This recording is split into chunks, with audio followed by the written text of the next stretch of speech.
Okay, welcome back to the December Digital Health Virtual Program on IT infrastructure governance and building the service desk of the future. We would like to thank our friends at Spectrum Enterprise and Canon Medical for their support of today's program. It is time now for our next session, which will be a discussion around the benefits of building a cloud-first strategy for your organization. So at this time, I would love to reintroduce or welcome onto the virtual stage our editor-in-chief, Mark Haglund, who'll be moderating this session. So Mark, take it away. Thanks so much, Matt. Really appreciate it. And we appreciate you and our audience for returning. I am so excited to have Eric Gerard with us. He is a principal at the Impact Advisors consulting firm, and he knows everything about the subject. So welcome, Eric. We're thrilled to have you. Thank you so much. I'm very glad to be here. Absolutely. Well, so why don't we begin? Tell us just a little bit about yourself, your role, and your background. Sure, be glad to. Thank you for that. So once upon a time, many years ago, I was a senior systems engineer at the Cleveland Clinic. We were an early adopter at the time, rolling out electronic health record system, 25 years ago. Then I was headhunted by Kaiser Permanente and wound up moving to California and at a director level responsible for much of their nationwide infrastructure platforms. That was an interesting set of lessons, a very mature organization in their processes and procedures. At the same time, we were so large, we could break any technology by virtue of expanding it beyond whatever a vendor could test it to. So that posed some interesting challenges there. Then I took a left turn and went into consulting, originally with one of the big four in their healthcare practice. And now I've been with Impact Advisors for just about, actually my first year anniversary coming up in just a couple of weeks, or my fourth year anniversary, excuse me, coming up in just a couple of weeks at Impact Advisors.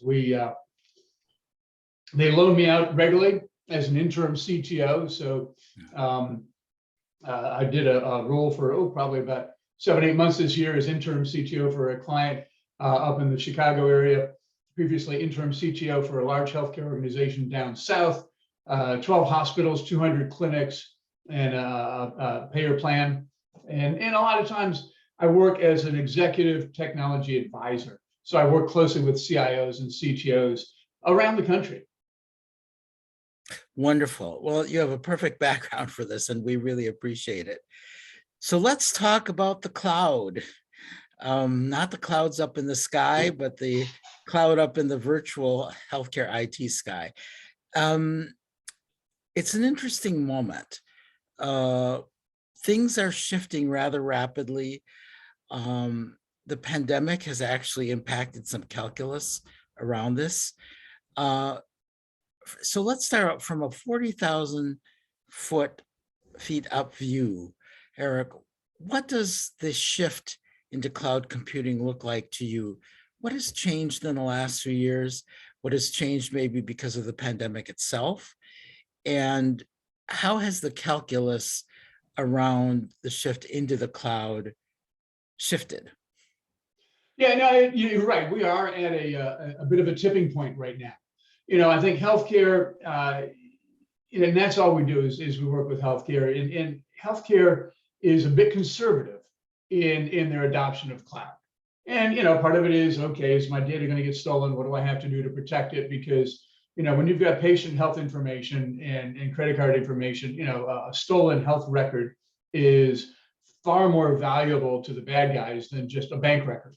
And, they're being particularly cautious.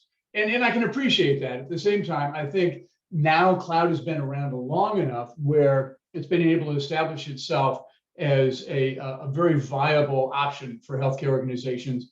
But I think part of it is, they've got to use it wisely. They've got to be mindful in their approach. I think one of the challenges is, the CTOs and CIOs I've worked with over the last few years, I can't tell you how many have articulated to me, I'd like to get out of the data center business. And why? Because they want to be able to enable their clinicians to serve their patients better. They want to be able to focus on what are some go-forward technologies like telemedicine, telehealth. During the pandemic, all of a sudden, telehealth, telemedicine, this has been around for a number of years, but didn't really take off until the pandemic hit. Now everybody's using it. It's become a common practice. It's accepted practice. And this is something that, we've been trying to encourage until the pandemic really didn't get any legs. But, when it comes to trying to get out of the data center business, if the CIOs and the CTOs can get their teams to focus on how they can better enable their clinicians, this becomes now changing from a service provider to the organization to a proper strategic business partner. And that's a huge paradigm shift. I mean, I've been in the business long enough now where, we were trying to become not just an IT department, but a reliable service delivery mechanism.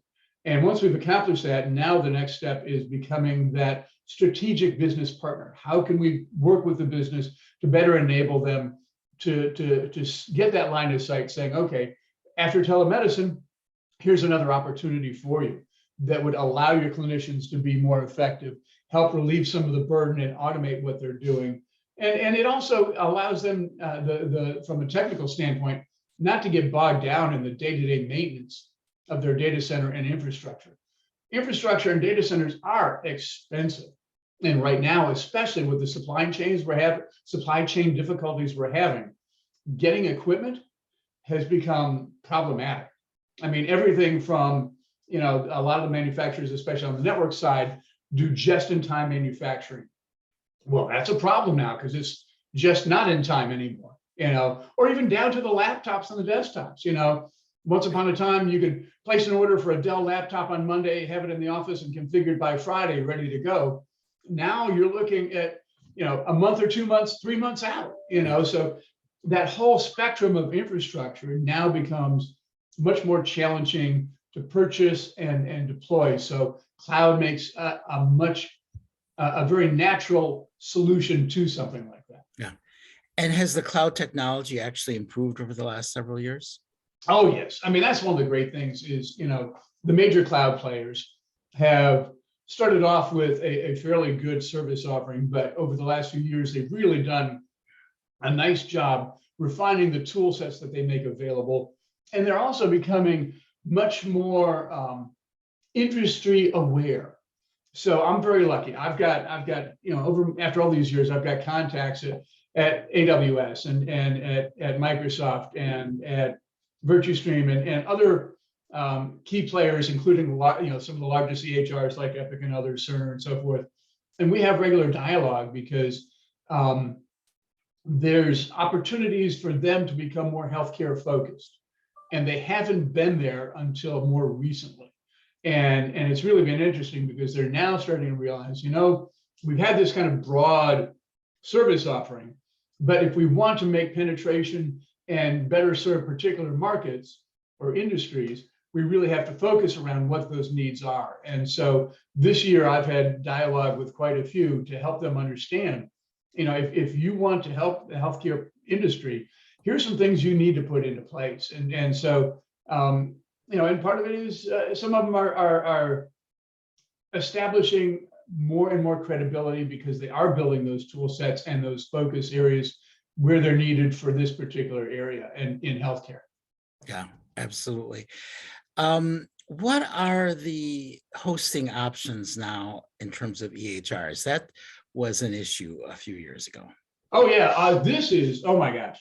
So our firm regularly gets tapped as a trusted advisor to our clients to provide analysis, both financial and from a key technology perspective around what those hosting options are. This has become, a couple of years ago, something may change once every 6 months.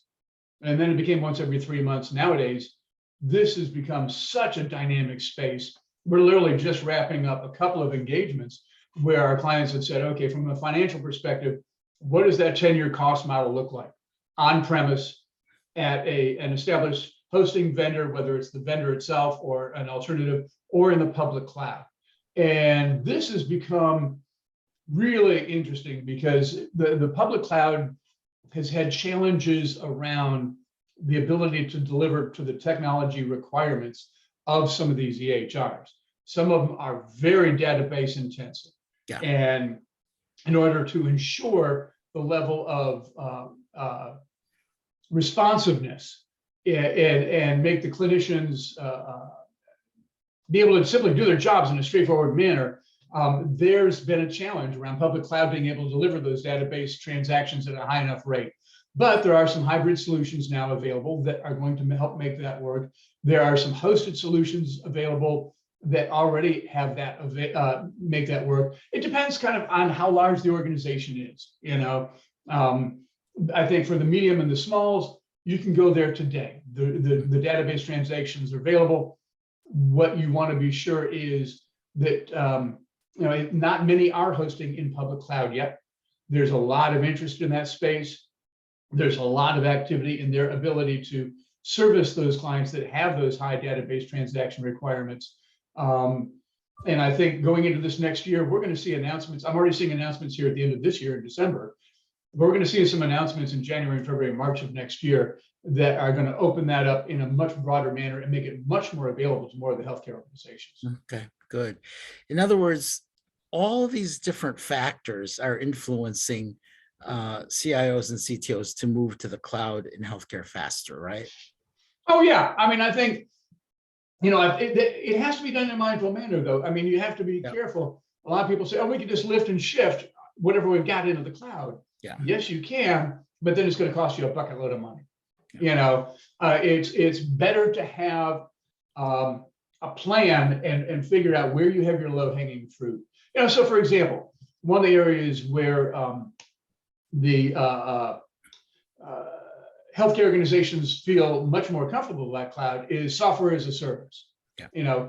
Whether you're using Workday or ServiceNow or Salesforce, any of these capabilities, are all delivered via a cloud infrastructure to support them. And it's nice because you don't have to have that on premise. You can access it through a browser, and it makes things very easy to do and use. So it's a nice way to get your feet wet, get comfortable with that process, because they take care of everything. Then, the next step is, okay, where do we have an opportunity for a platform as a service? Yeah. So if you're servicing, one of the challenges we had at Kaiser was we had a really good, well-developed standard build for SQL servers. Great. Next thing we know, everybody's building SQL servers. And we did an audit. We found we had 700 SQL servers running in the environment. We then took a look at the utilization. On average, 6% utilization. So I've got all this hardware, all this licensing, all this stuff going on for a minute use. You know what? If you use SQL as a service, as a platform as a service, boom, you know what? That problem goes away. That reduces those costs for licensing, that reduces those costs for hardware, and it makes it much more manageable and supportable. And I'm because I come from a hands-on engineer perspective, I'm always mindful about what is it going to take for us to support this? Because that, how do you put this nicely? As engineers and architects, we're really good about building stuff, but then it stays out there forever, and we're not so good about retiring it. I see you smiling. You know what I'm talking about. Everybody on this call knows what I'm talking about. Being mindful about that retirement and getting things out of the environment when they're done. Yeah, it's an area we all could do better at. Let's just say that. Yeah. Well, I mean, I admire engineers, software developers, programmers, everybody tremendously. For one thing, I completely lack that whole part of my brain myself, so I really do admire them. But what I think you pointed out is, let's talk about governance and the kind of the process management as organizations move into the cloud, because I think that will be important, right, to do it right. Oh, absolutely. Yeah. I mean, therein lies one of the challenges we have today is anybody with a credit card can buy time and space on the cloud. And therein lies the problem, because departments will say, oh, we just need to spin this up, spin it down. Well, yes, that is really helpful. But do you want to take the risk of putting patient health information, healthcare information out in the cloud unsecured just because somebody's got a credit card and can do it? No, that's hugely risky. So what you want to do is put together some governance that says, okay, here's a review process. Here are SLAs, because we do know, when you've got certain needs, for example, it may be urgent and we need this next week. Well, you know what, cloud can be ready later today if you have the process in place to automate that. You know, so the service request goes in, I need this, here's why, and you have some governance that allows that to either be escalated up for further approval or automatically pass through if you meet the requirements that are standards that you've established. You know, it's governance. A lot of people see that as a roadblock. No, that is a way to protect your organization. You don't want people just throwing anything up in the cloud because you don't know what they're putting up there. You want to be very mindful of it, you know, and also with that, when you buy cloud services, there's a lot of additional services you can procure or not. And I think that's where the security portion of this comes in. You know, the great thing is the cloud providers, vendors have really done a much better job now than a number of years ago around what does security in the cloud look like. And the thing is, you need to have people who have a level of expertise to understand what's going to be needed for, let's say, clinical apps versus business apps versus, let's say, a high risk app. So one of the things you want to do in your governance is identify tier 1, 2, and 3. Okay. So for example, in a healthcare organization, tier 1 would likely be your high availability clinical applications. All right. These are the things always got to be available because, gosh darn it, you've got a doctor or a nurse in front of a patient. That has to work. They need that electronic health record system. They need to be able to service that patient. That's critically important. Second tier, tier 2 are your business applications. They're still important, but they don't have to have the same level of high availability. They can have a standard level of availability because it's not patient facing. But then tier 3 is a whole nother area. Tier 3 can be those applications. Sometimes they're departmental, sometimes they're just older applications, but they don't meet the defined requirements for high availability or standard availability. Maybe they don't have the level of redundancy today. Maybe they don't have, you know, regular backups and recovery test sessions. So what you may want to do is, and what we did at Kaiser was we segmented those potentially risky apps off into an area by themselves so that there was no way, if there was a problem with that app, it could ever impact any of my high availability clinical applications. Exactly. You know, I learned early on, we had an incident where a risky app hadn't been yet segmented off and it posed an outage to the EHR. And that was absolutely unacceptable.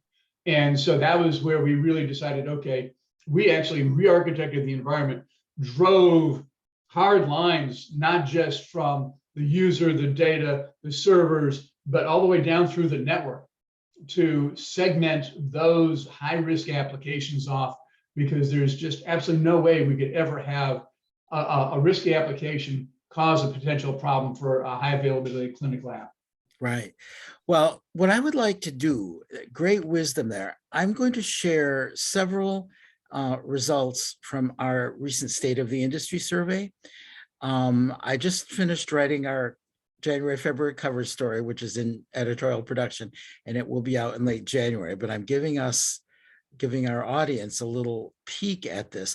And I'd love to get your response to the survey respondents' results, especially when I get to the one on network segmentation. Sure. So here goes. I'm going to read about 3 of these and then have you respond. The first was a very general question. With regard to cybersecurity, has your organization's experience with cyber threats and attacks recently been more challenging than a year ago, less challenging, about the same?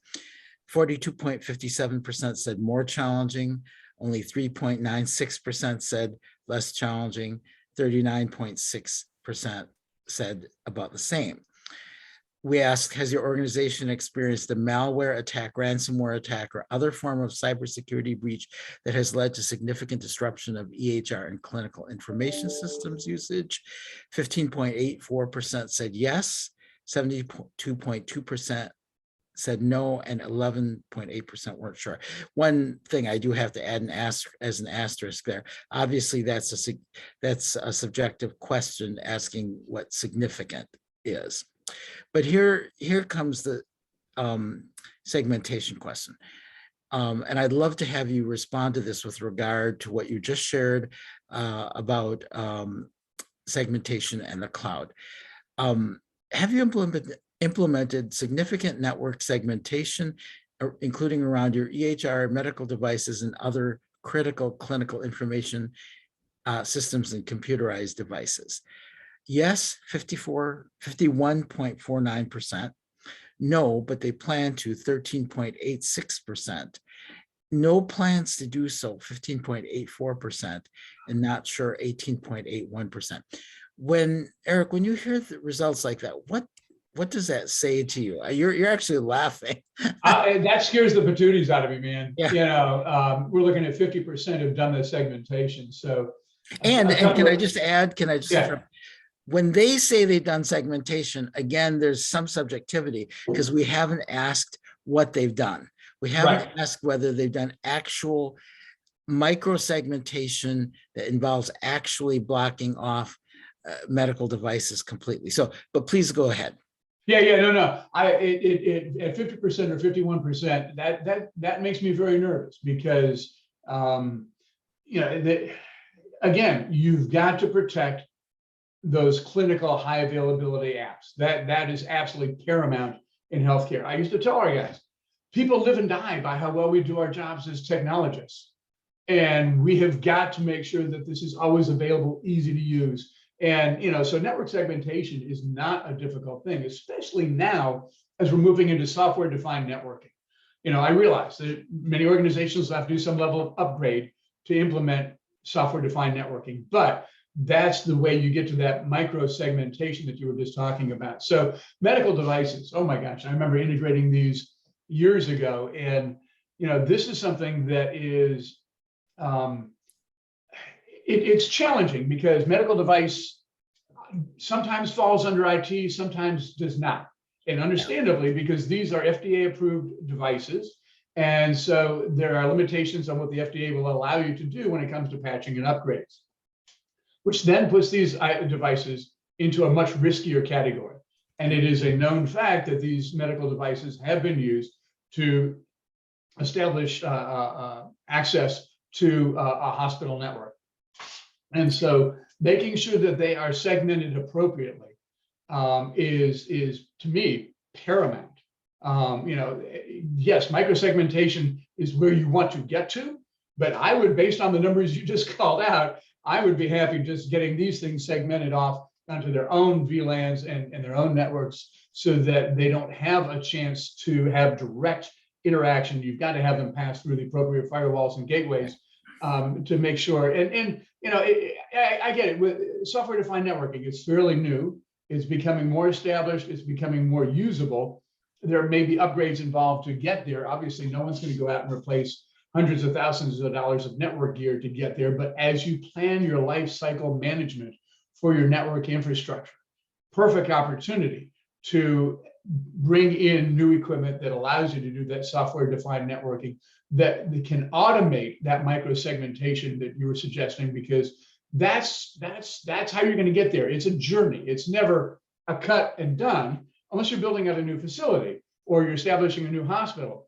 But you planning out that roadmap and to identify what that future state needs to look like and identifying what those milestones are to get there. Okay, we're going to buy the equipment. We're going to train the staff. We're going to play with this in small segments. I'm a huge proponent of testing.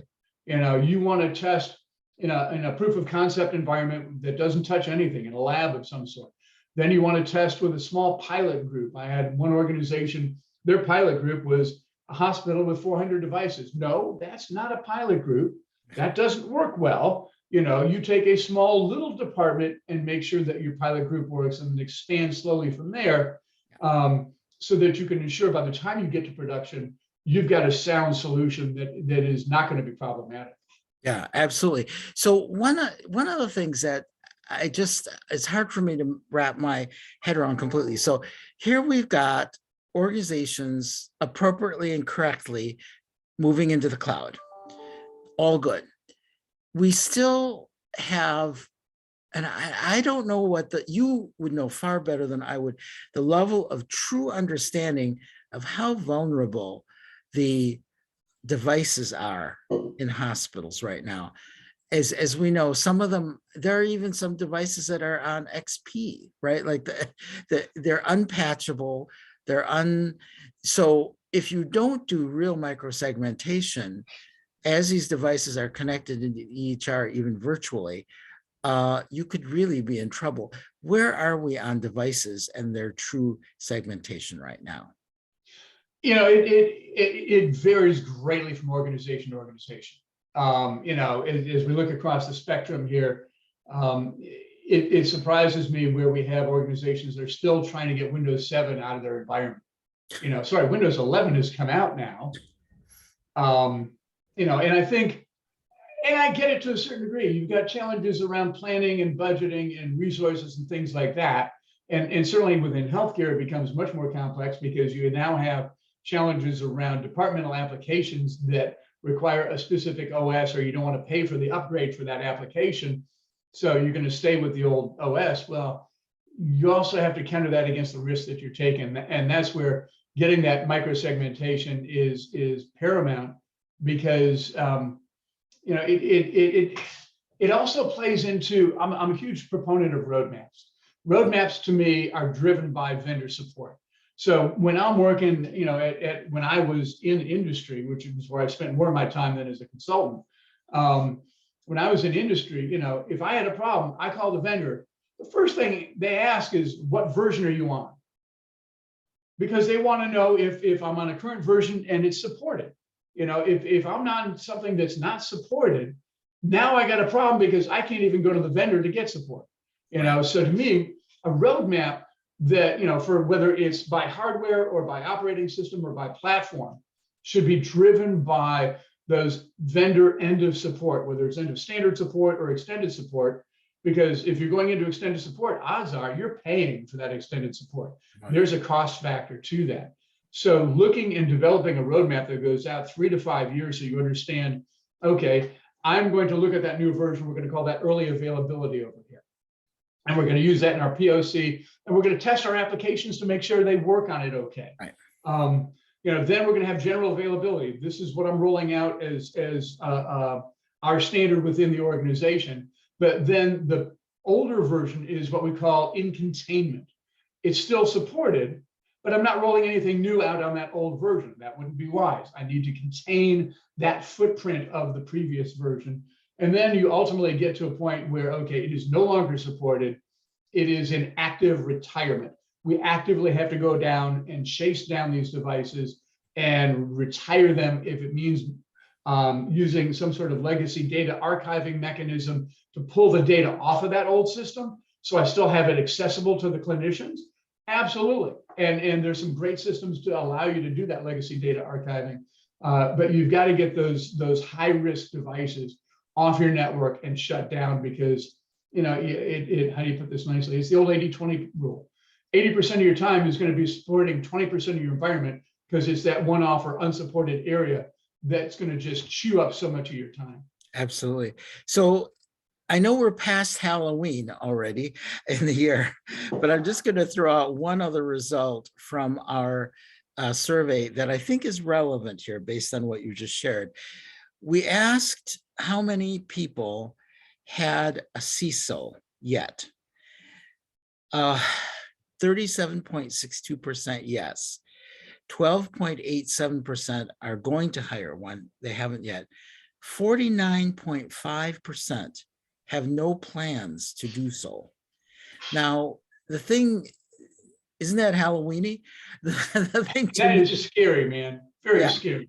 And so per everything that you just said, which was fabulous, tell me about how you would frame this, or how you'd like to frame this for our audience.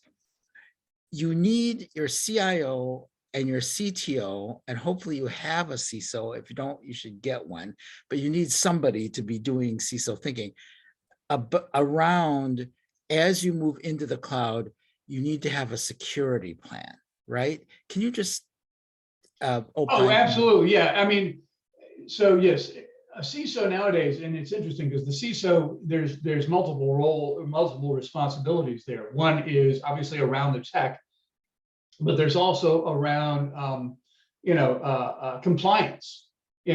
Are we HIPAA compliant?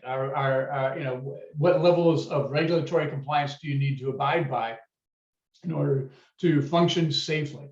But on the technical side, when it relates to cloud, once upon a time, people thought, oh, if I put it in the cloud, it's secure. No, it's not. You need to be very mindful of what you put in the cloud and how you secure it. Just as mindful as if it were in your own data center. Okay, now the nice thing is in the cloud, the tool sets that are currently available through your primary, the key vendors in this space today are much more robust than they used to be. Now, the challenge then gets to be is you need to also ensure that your staff that is supporting this and configuring this get the appropriate training. And this is something that, yeah, you can go online and you can watch a couple of YouTube videos and throw some stuff up there. I don't know that that's where I would want to trust anything that has to be secure. You want to make sure, and this is a great opportunity because I think, nowadays, right now, we have a big challenge throughout our country around the Great Resignation. And, here is an opportunity to offer people a way forward. You know what? We're going to be moving to cloud. We want to get you trained on cloud. We want to get you trained on cloud security tools. So we have that internal expertise. Yes, you can rely on outside companies to help develop some of that for you. Sometimes it's helpful to have that outside firm help develop that governance because they don't have the, they can perhaps, being the third party, deal with some of the political ramifications. But ultimately, if you're going to be hosting things in the cloud, you want to have internal resources that have training, certification, and experience and expertise in the cloud management tools, the cloud security tools, and also understanding how to take advantage of the structure in cloud so you don't overpay. One of the great advantages of cloud is you can spin stuff up and down on an as-need basis. So for disaster recovery, great solution. I can spin up what I need for DR, for my test, boom, down it goes. It's not something I have to pay for all the time, sitting in another data center, waiting to be used, collecting dust, but I'm given today's employment environment, being able to say to your people, you know what, I want to give you a new interesting path forward. Would you want, if you got good infrastructure people or virtualized people, getting them up to speed on cloud, these are good technologists. They should be able to learn this and working with somebody, get some experience, and then become a highly valued asset within your organization, because you have to be as mindful about cloud security as you are your own internal data center security. And you had made a comment to me in our preparation call that in some ways, the cloud will end up being safer than data centers. Can you just share with our audience what you were saying? Yeah, sure. So it was interesting. Again, I'm fortunate. I've got relationships with a wide variety of folks, and one of which we had a call with earlier this week. And he had some penetration testing done. And they've got their EHR in the cloud. And they've managed to come up with some interesting approaches to address some of the database transaction challenges that are out there. But he had some penetration testing done. And as a result, his cloud infrastructure turned out to be more secure than his data center infrastructure. Yeah. Now, if I look at my crystal ball and read into that a little bit, I'm going to suggest that maybe because, and I don't know the details of the outcome of that, and obviously he wasn't in a position to share the details with me, but if I look at that, I'm going to suggest that it's because the cloud tools may be more, what's available today for cloud security tools may be more sophisticated than what they may have implemented at the data center. Because what happens is, as you know, we pick best of breed, or we pick the best solution at that point in time. Yeah. And then we stick with it for 5 years or 10 years because it's what we know and we're comfortable with, and it serves our needs. The great thing in cloud is not only is that a dynamic environment for leveraging, spinning up and down various infrastructure or platforms. It is also a very dynamic environment when it comes to security tools. And so those are always being improved upon, are readily available and readily deployable. Whereas what you may have in your data center sits there and you may be on that same platform for a number of years. You're doing upgrades and stuff like that, but it's not quite as dynamic. It's not being upgraded and being improved at quite the same rate as what you might find in the cloud. Yeah, absolutely. So what are the next couple of years going to look like as more organizations migrate to the cloud?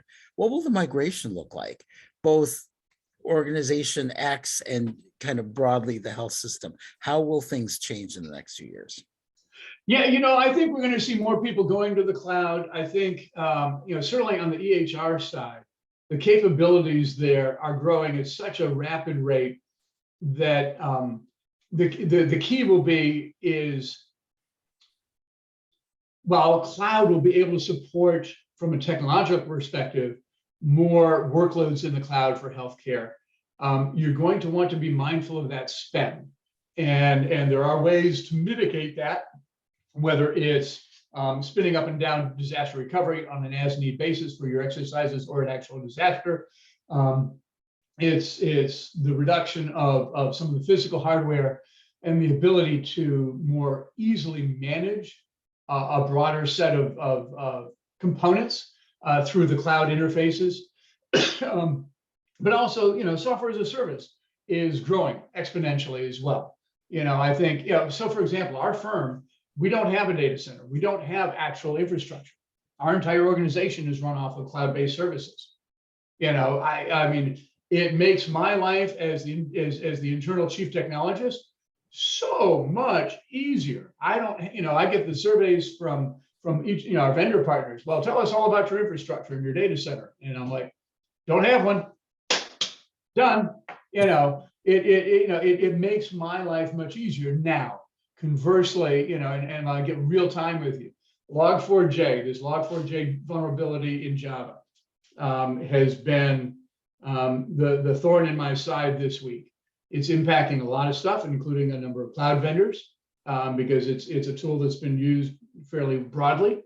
And while we don't have a direct issue with that, what it has forced me to do is put out a very simple questionnaire to all of my key vendors saying, okay, do you have this in your environment? If so, what are you doing to address it? What is the timeline for that and things like that? Because I need to be able to answer to both our clients as well as our key vendor partners on our position and our risk level. So while I'm fortunate that I don't have to worry about infrastructure because we are all cloud-based, and part of that is because we have our resources, our analysts, our senior analysts, our principals, our VPs, we work all across the country. We have been virtual for a long time, whether it's working out of your home during the pandemic or at a client site. We need to make sure they have the tools wherever they are. It's not like they're coming into an office. We have an office, there's maybe a dozen people in that office, and that's it.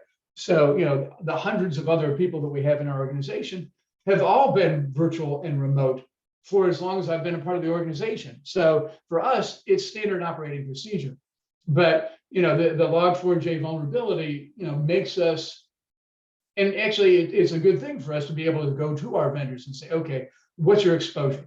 Because we need to understand what our exposure is. Our clients count on us to be secure. And so, we've got a team of security specialists that are actually right now being loaned out as interim CISOs for a number of organizations that don't have them. Because to your point, and I don't understand that from a security perspective, because security has been kind of back burner for a long time. It is no longer back burner. This is a daily and weekly activity that needs to be addressed. And if you don't have somebody dedicated who knows that space and can lead that charge, you put your organization and your patients at risk. Yeah, beautifully said. Let's conclude.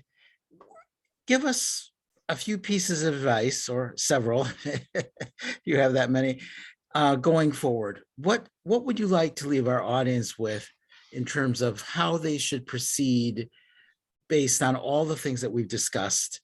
Some will be moving to the cloud now. Some have partially moved to the cloud. Some have moved to a hybrid. There are many situations out there in our audience, but at a 40,000 foot level, what are your key pieces of advice for people to think about around the cloud in the next couple of years?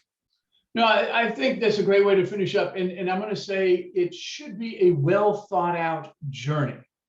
And it so far for many organizations, it has not been. It's been ad hoc. And I think putting together a plan, okay, if this is where we are, and we need to discover, okay, what are those use cases that we need to develop for those future state requirements? So to me, a couple of the high level milestones are going to be developing your governance, because you need to understand and provide an approval process for taking certain things to the cloud or rejecting those, saying, you know what, that's not cloud appropriate or ready, so you want to put together governance. Yeah. You want to establish an easy to use, simple onboarding process, so that if you get a request, if let's say it's in ServiceNow, you get that request, okay, it goes through that approval process, then it goes on to actually delivery.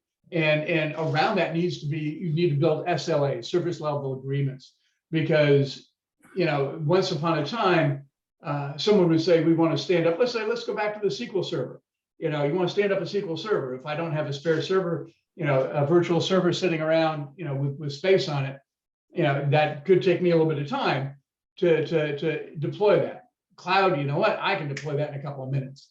And so making sure you understand what that need is. So for example, one of the ways we got people to kind of understand how to use utility and internal cloud services was, think of it as I've got this, instead of you having to have a custom built house, I've got an apartment building, and your app may start off needing only a 1-bedroom apartment. But if we stay in close contact and we understand what your potential growth opportunities might be, I know that I can make sure that when the time comes, you want to go from a 1-bedroom apartment to a 3-bedroom apartment, I can expand that footprint readily with a minimal amount of disruption. So understanding what those SLAs are in order to accommodate those needs is going to be important.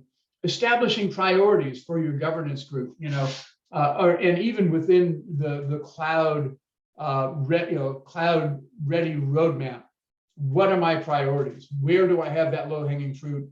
Is there, if for example, if your service, if you still have Microsoft Exchange on premise, why wouldn't you go to Exchange in the cloud, for Office 365? Or Active Directory on premise, why wouldn't you go to Active Directory in the cloud in Office 365? Those are low hanging fruit. Those platforms as a service, those software as a service, those are some low hanging fruit. It's very straightforward to make that transition, and eminently doable. So figuring out where you've got your priorities. If you've got high risk applications, that might be something you could put into a segmented cloud to ensure that you've got that segmentation like we talked about earlier. Making sure on your milestones you've got training for your resources so they understand how to manage things in the cloud, how to secure things in the cloud, and how to interpret the remarkably long, detailed bills that they get from the cloud, because that's a whole industry of itself, man. But again, I'm also going to go back to testing. What works on-prem may or may not work on the cloud. Make sure you put together a thoughtful testing program. Don't just throw it up there and say, oh, it's going to work because it works over here. No, test it, make sure it works, because there are some applications that are going to struggle. They're not made or designed for the cloud. More and more are, that's great. But also there are applications that are going to be very latency sensitive. So understanding how much latency you have to allow for, or what the minimal latency needs to be in order for the application to perform and function properly, is going to be important. And then ultimately, you have to develop your migration plan. If this is where we are, what are those steps we got to take to get this application there, that platform there, and work that out? Absolutely. So I really, really appreciate those pieces of advice. I think that the next couple of years are going to be really interesting because we will be moving into a landscape in which the majority of patient care organizations are at least partly cloud-based now, or will be. And that changes the whole landscape around it, doesn't it? Oh yeah, I mean, it is becoming not only a viable option for healthcare now, but almost a necessary an important key consideration. And so, if you're doing any sort of application development and stuff like that, that app dev work, yeah, great place to put it in the cloud. You can put it in containers now. You can do the cloud tools that are available now are make that whole process so much easier, so much better. You don't break anything. You can spin it up. You can spin it down. There's people are all, especially in healthcare, we're trying to work on what does that digital strategy look like for healthcare? And a lot of that relates to how can you relate better to your patients? How can you more easily give them the information that they're looking for? I'm sorry, but my kids hate using a laptop. They want to get on their phone and get everything they need right from there. So you've got to make sure that as you look at that new generation of patients, how can I best serve their needs? Because they're going to be different than my generation, than your generation. And it's all got to be coming to a phone. It all needs to be easily read. They don't have a lot of patience for clicking through a bunch of stuff, man. So, cloud strategy really also ties into that whole digital strategy and your security strategy. They're all part and parcel of what does that forward-facing future state look like? Wonderful. Any last words before we go, Eric? This has been No, I just want to thank you guys for the opportunity. I hope that our audience has found some of this beneficial today. It is a journey. Every organization's needs and answers are going to be slightly different. I think, as I used to tell my managers, anybody can ask, anybody can get you answers, but it's asking the right questions that is absolutely paramount to getting the answers you need to be successful. Absolutely. And well, first of all, I definitely agree with that. And I also think that people are going to have to think in very agile ways going forward, because the technological opportunities are growing, which is good. But they also have to think about all the things we've talked about: governance, security, good processes, good project management, so that they can make this work. I think there's a real opportunity as more and more pieces of computing go into the cloud. But we need smart people. We have smart people, which is good. We need to think for them to think in smart ways and really think about their strategy and about, as you said, the journey, because that's what it is. Exactly. Yeah, no, you're spot on. It's not going to happen overnight. It needs to be mindful. You have to incorporate governance and change management and a whole slew of activities. And if you haven't been through that process before, it never hurts to get a little help from somebody who has. I tell people, I'm not the smartest guy in the room. I have just been fortunate enough to be in the wrong place at the right time, a lot of times, to be able to figure out, okay, this is a problem. We've got to fix this. And that's helping people out is what I enjoy doing. So having this dialogue today was really enjoyable. I appreciate it very much. I know our audience has appreciated it, and I have appreciated it. We'll definitely have you back. Eric Gerard, thank you so much. We really appreciate it. Absolutely my pleasure. Thank you. And Matt is back. Yes, thank you, Mark. Thank you, Eric. Okay, we now have one final short break. We will kick off our final session at 2 o'clock Eastern time, and that will be a discussion on infrastructure that helps tell the entire patient story with AI. So we will see everyone back here in just over an hour, and we're looking forward to that. Thank you. Thank you all.